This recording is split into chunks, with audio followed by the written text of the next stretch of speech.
Novidade no trânsito. Saiba como vai funcionar o novo anel viário do centro de Florianópolis com corredor exclusivo para ônibus. As obras do projeto já iniciaram e devem ficar prontas em até 3 anos. A força da chuva em Guaramirim, no norte do estado, mais de 200 casas e dezenas de empresas foram atingidas pelo temporal. O futuro do prefeito de Lages. Tribunal de Justiça deve decidir amanhã se Eliseu Matos continua detido. E ainda no futebol, jogada violenta em amistoso. O jogador do Figueirense sofre séria contusão às vésperas do início do campeonato estadual. O Band Cidade desta segunda-feira já está no ar.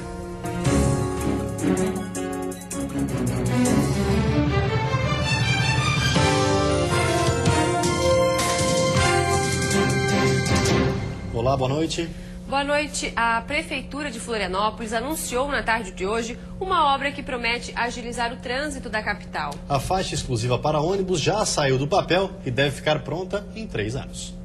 Os trabalhos na Beira-Mar Norte, uma das principais vias da capital, já começaram no sábado. A retirada das árvores faz parte da primeira etapa das obras de implantação da faixa exclusiva para ônibus. A criação dessa faixa vai exigir, num primeiro momento, paciência de quem utiliza esse trajeto. Mas a Prefeitura garante que, após concluída, a novidade vai agilizar o trânsito e privilegiar o transporte coletivo da capital. Seguir fazendo o que a gente fazia vai nos levar ao mesmo resultado, que é mais filas. Não adianta aterrar mais um mar cada vez, não adianta fazer novos elevados, se a gente dá o mesmo tratamento para o transporte coletivo que é dado para o transporte individual. Com um investimento de 750 milhões de reais, esta será a maior intervenção na história da mobilidade urbana da cidade.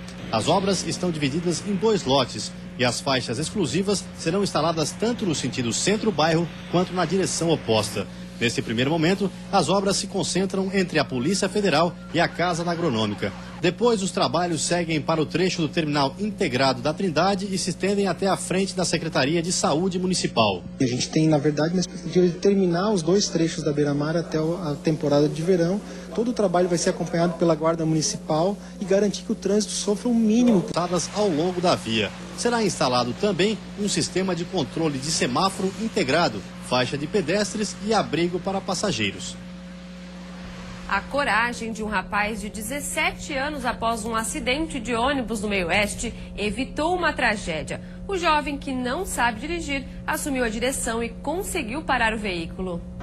O local da colisão é conhecido como Curva do Passat e fica na BR-282 entre Erval Velho e Erval do Oeste. O ônibus da empresa PIN Turismo, fretado pela Reunidas, fazia a linha Florianópolis-Chapecó na noite de ontem, quando foi atingido na lateral por um caminhão.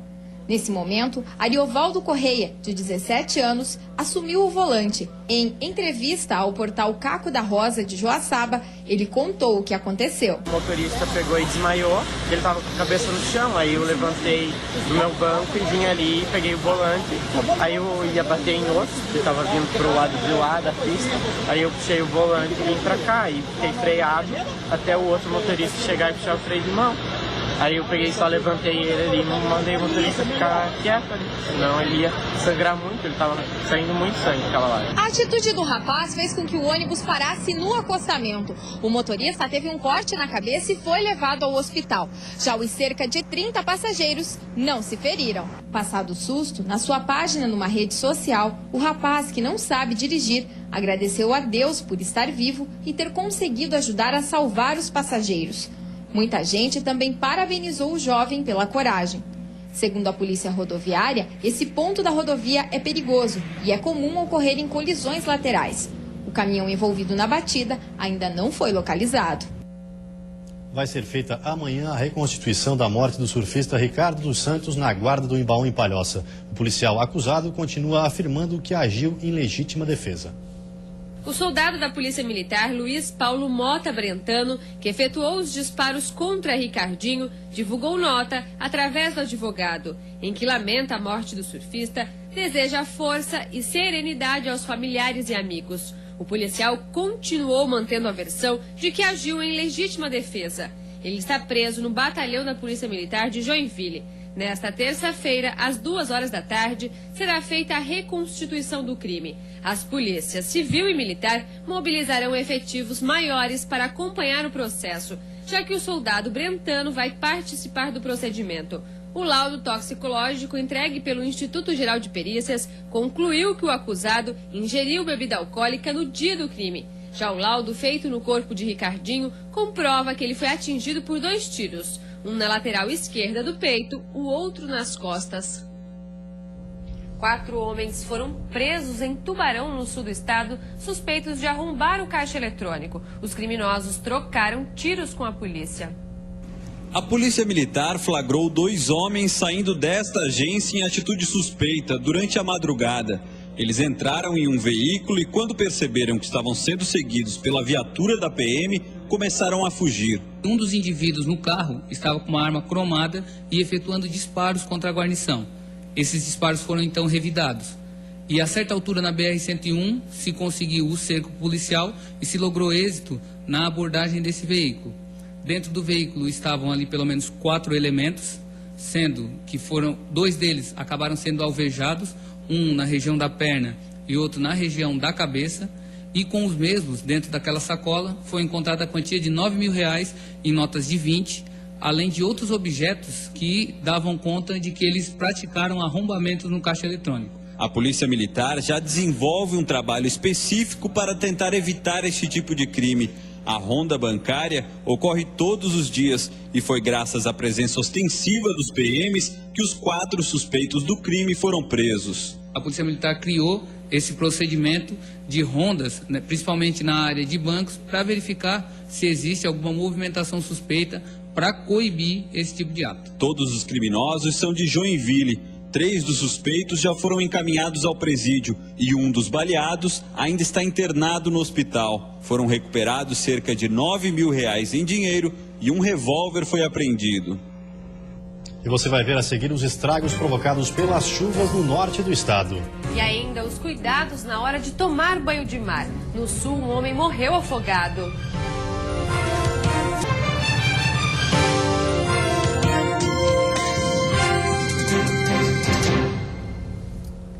Esse foi mais um fim de semana de calor. Muita gente aproveitou para curtir as praias, mas infelizmente um banhista perdeu a vida ao entrar na água. No final de semana, um homem de 37 anos morreu afogado em Jaguaruna. Ele teria sido arrastado por uma corrente de retorno, que é o ponto onde a água trazida pelas ondas volta para o alto mar. Um local da praia que é preciso estar atento e evitar sempre que possível. Onde não está quebrando onda, geralmente ali ou tem um buraco que é de profundidade razoável, ou é uma saída d'água. Então presta atenção, se não quebra a onda é porque ali é um local perigoso. Somente nesta temporada, 4 pessoas morreram por afogamento no sul do estado. Um detalhe entre todos os casos chama a atenção. As vítimas estavam em locais não monitorados pelo Corpo de Bombeiros. Consciente dos riscos, Maristela segue bem as orientações de segurança. Sempre que vem à praia, busca pontos próximos ao posto de salvamento. Ela sabe que nesses locais pode aproveitar o mar com mais tranquilidade. Eu acho importante esse tipo de trabalho, de auxílio deles para com os banhistas, né? A gente se sente mais tranquilo para ficar na orla, né? Para aproveitar. Se ele quiser pegar sol, só curtir próximo do carro dele, na praia, longe, não tem problema nenhum. Mas desde que ele não se aventure a entrar no mar. Ele está colocando em risco a vida dele e de outras pessoas que estiverem com ele, né? Somente entre outubro de 2013 e abril de 2014, foram quase 70 casos de afogamento em todo o estado, número que o Corpo de Bombeiros espera reduzir com a prevenção. Uma escola estadual de Joinville foi incendiada no domingo. Ainda não se sabe o que provocou o fogo, mas não está descartada a hipótese de ter sido criminoso. O incêndio atingiu parte da escola estadual Dr. Paulo Medeiros, no bairro Ademar Garcia, na zona sul de Joinville. O fogo destruiu salas de aula e um depósito onde ficavam guardados material escolar. A sala dos professores foi o local mais atingido. As outras salas de aula tiveram cortinas, forro e cadeiras queimados e vidros das janelas quebrados. Muitos itens e produtos que seriam utilizados nesse ano letivo foram consumidos pelas chamas. Ainda não se sabe as causas do incêndio, mas há indícios que apontam que o fogo pode ter sido criminoso. Uma perícia será feita no local. A escola Dr. Paulo Medeiros tem cerca de 1.000 alunos e o início das aulas está previsto para 9 de fevereiro. No norte do estado, os moradores de Guaramirim tentam consertar os estragos. O temporal do fim de semana destruiu casas e empresas. A chuva que caiu no domingo causou estragos em Guaramirim, no norte do estado. Além de destruir casas e atingir empresas, os ventos fortes também derrubaram árvores e bloquearam algumas vias. Os prejuízos ultrapassam os R$100 mil. Hoje nós chegamos aproximadamente perto de R$100 mil do setor público, né? Ainda nós estamos contabilizando o setor privado para ver, fazer um levantamento de quanto vai ser o prejuízo nesse estimativo. E quantas casas mais ou menos foram atingidas? Aproximadamente ainda 200, né? Nós estamos fazendo levantamento, pode aumentar esse número ainda. Foram bastante galpões de empresas, transportadoras, aproximadamente o dobro ainda disso aí, ou até mais ainda. Um dos piores vendavais ontem, né? Por volta das 3h30 da tarde. Então tivemos diversos chamados, inúmeras ligações das pessoas pedindo orientações após o vendaval do que poderia ser feito, né? A escola Germano Lafim precisou ser interditada porque o temporal destelhou parte da cobertura. O colégio, que ficou fechado por 30 dias em junho do ano passado por causa da enchente, deve estar pronto até 9 de fevereiro, quando começam as aulas. Seu Josias, que havia perdido quase tudo na enchente, viu o vento e a chuva estragar novamente o pouco que conquistou nestes 7 meses. Estava em casa, mas foi tão de repente que, meu Deus do céu, eu vi o vento assim que parecia papel as telhas, pegava, arrancava assim, né? Daí meu barraco ele veio assim, né? Aí eu me assustei, né? Mas daí, graças a Deus, o que deu para mim recuperar, eu recuperei, né? A Defesa Civil está distribuindo lonas para a população. As famílias que precisam de ajuda devem ligar no 0800 643 1125. A terça-feira vai ter condições de sol pela manhã e aumento da nebulosidade com pancadas de chuva entre a tarde e a noite. A temperatura mínima fica em 14 graus na Serra e a máxima em 34 no litoral norte, Vale do Itajaí e no sul do estado. No Planalto Norte, mínima de 16 e máxima de 29 graus. No oeste, Grande Florianópolis, a máxima é de 32 graus. Surto de dengue em Itajaí. Já são 15 os casos suspeitos da doença no município. Segundo a Secretaria de Saúde de Itajaí, 15 pacientes estão sendo acompanhados e analisados para confirmar se estão ou não com dengue. Desde que o surto da doença foi atestado pela Prefeitura, 6 casos já foram confirmados. 5 deles no bairro São Vicente e 1 no bairro Cordeiros, que são os 2 locais com mais focos do mosquito Aedes aegypti. Segundo a vigilância epidemiológica, mais da metade da cidade apresenta pontos de proliferação do transmissor. A população está sendo conscientizada para evitar que o mosquito infeste ainda mais a cidade. Além disso, a Prefeitura está providenciando a contratação de 11 novos agentes epidemiológicos para os próximos dias, para atuarem com os 25 que já trabalham na cidade. E depois do intervalo, os amistosos de preparação para o início do Campeonato Catarinense. E ainda a contusão do jogador Juninho do Figueirense, que pode ficar 6 meses fora dos gramados.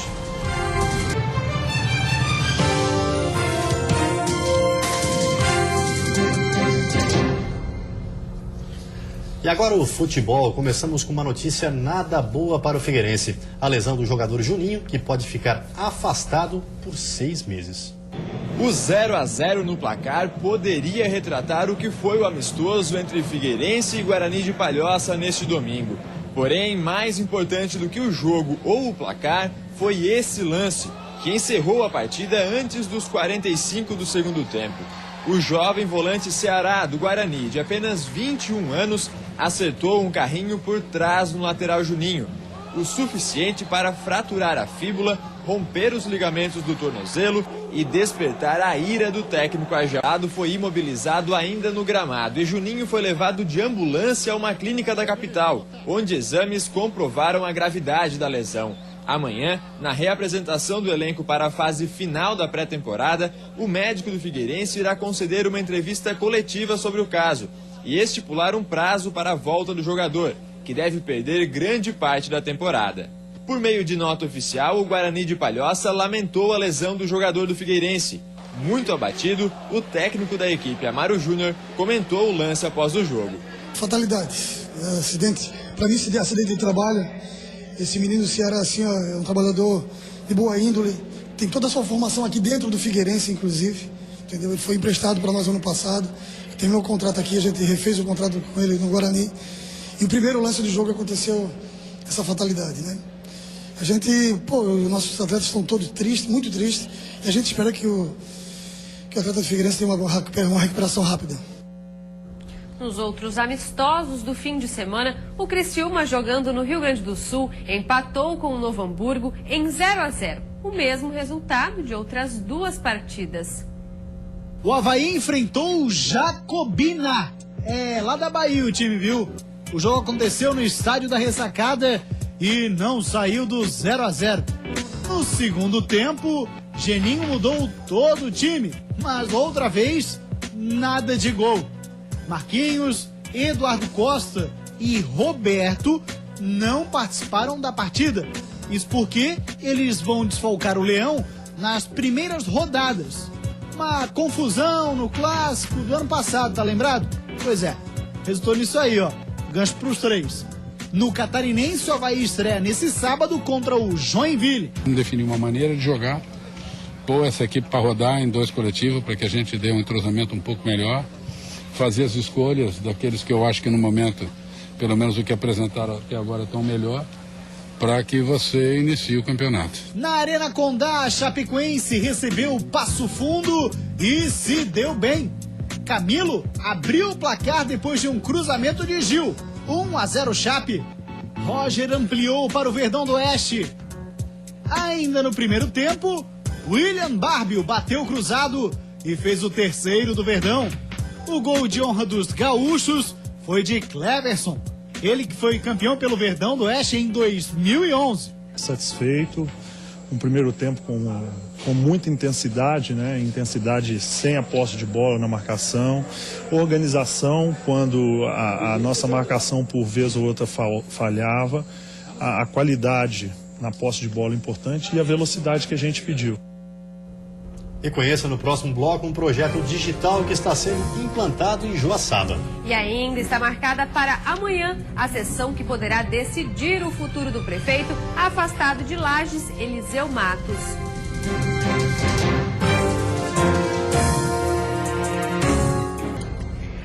A temporada de férias também é sinônimo de passeio em família. Quem quiser levar uma lembrança da cidade tem destino certo. A tradicional Feira de Artesanato e Artes, que acontece há 8 anos na capital. Um mundo de cores e formas está aberto aos visitantes deste shopping no centro de Florianópolis. Centenas de peças nos mais variados tipos de artesanato podem ser conferidas na 8ª edição da Feira Aroma, Sabor e Arte Catarina. O projeto é desenvolvido pelo Sebrae e não tem custo aos participantes. Foi trabalhado o seu produto de uma forma que chega no mercado e ele consegue em seguida avançar com as próprias pernas, né? Isso é muito importante. Acessórios, perfumaria, decoração, itens infantis e utilidades para casa são algumas das ideias criativas encontradas em diversos materiais. Pelos diferentes traços dos trabalhos é possível identificar que participam representantes de todo o estado. O pessoal do litoral, eles fazem muito mais produto porque tem também um turismo maior, né? Mas sim, o estado está totalmente representado aqui na feira. Turistas e moradores da capital podem conferir cada detalhe até 4 de fevereiro. A entrada da feira é gratuita e o espaço funciona do meio-dia às 10 horas da noite. Já para quem gosta de experimentar, a degustação servida todos os dias é um convite ainda mais irresistível. Para a variedade de bebidas e iguarias, foi preciso reservar um espaço apenas para os alimentos. Do caseiro tradicional ao mais refinado, os produtos catarinenses vêm ganhando destaque no mercado e o interesse do consumidor. A 8ª edição da vitrine Aroma, Sabor e Arte Catarina acontece no vão central do shopping do Beira-Mar Shopping até o dia 8 de fevereiro. O horário de funcionamento é do meio-dia às 10 horas da noite. Está sendo implantado em Joaçaba o projeto Cidade Digital. O município é o único do estado incluído no programa do governo federal. O momento é de implantação da fibra ótica que distribuirá o sinal. Serão 13 quilômetros de cabos, interligando o sistema de órgãos públicos municipais e distribuindo o sinal de internet para 3 pontos da cidade. Depois dessa etapa, que deverá até ser mais ou menos o final de mês de março. Então, nós temos aqui, recebi a vistoria do Inmetro. Feita essa vistoria, então a empresa vai fazer o treinamento do pessoal, né? Mais ou menos uns 30 dias.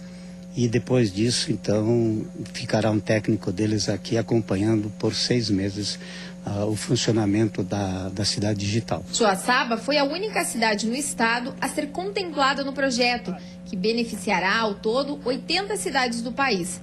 Só na parte de instalação, serão cerca de R$800 mil investidos. Depois que entrar em funcionamento, bastará que o usuário tenha um aparelho compatível, seja ele celular, tablet ou laptop, para acessar gratuitamente a internet, na Praça da Catedral, na Praça da Prefeitura e também no novo terminal rodoviário de Joaçaba. E mesmo demorando alguns meses, a novidade já anima quem não dispensa estar conectado. Nova tecnologia, todo mundo vai poder usar, né? Sem custo, né?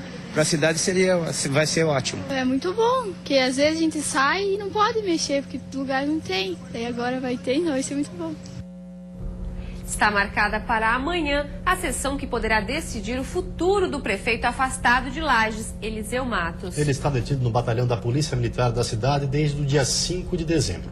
A votação do pedido de liberação de Eliseu Matos deve acontecer nesta terça-feira em sessão no Tribunal de Justiça do Estado. Na semana passada, a sessão foi adiada. 3 desembargadores precisam participar da votação. Eliseu, que está detido no batalhão da PM em Lages, só terá a liberdade com ao menos 2 votos a favor da revogação. Caso o pedido de soltura de Eliseu Matos seja negado pelo Tribunal de Justiça, há ainda outra defesa para ser analisada. Trata-se do pedido de habeas corpus de Eliseu, que está em Brasília, no Superior Tribunal de Justiça, aguardando julgamento. Já em Lages, tramita na Câmara de Vereadores a Comissão Parlamentar Processante, que está analisando o pedido de impeachment do prefeito afastado.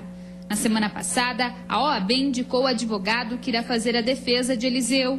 O advogado Luiz Carlos Ribeiro é quem está cuidando do caso. A comissão só está aguardando a defesa para dar andamento ao processo. Para que ele apresente, então, a defesa do acusado e esgotando este prazo até o final dessa semana, já está marcada para a próxima segunda-feira, dia 2 de fevereiro, às 15 horas, aqui na Câmara de Vereadores, a reunião com os 3 membros da Comissão Parlamentar Processante, para que possa se analisar esta defesa e, a partir desta análise, tomar as próximas medidas em relação aos trabalhos da comissão. Eliseu Matos foi detido em dezembro, suspeito de envolvimento no esquema de propina para beneficiar empresas em licitações. De acordo com o Ministério Público, o prefeito teria recebido quase 3 milhões de reais.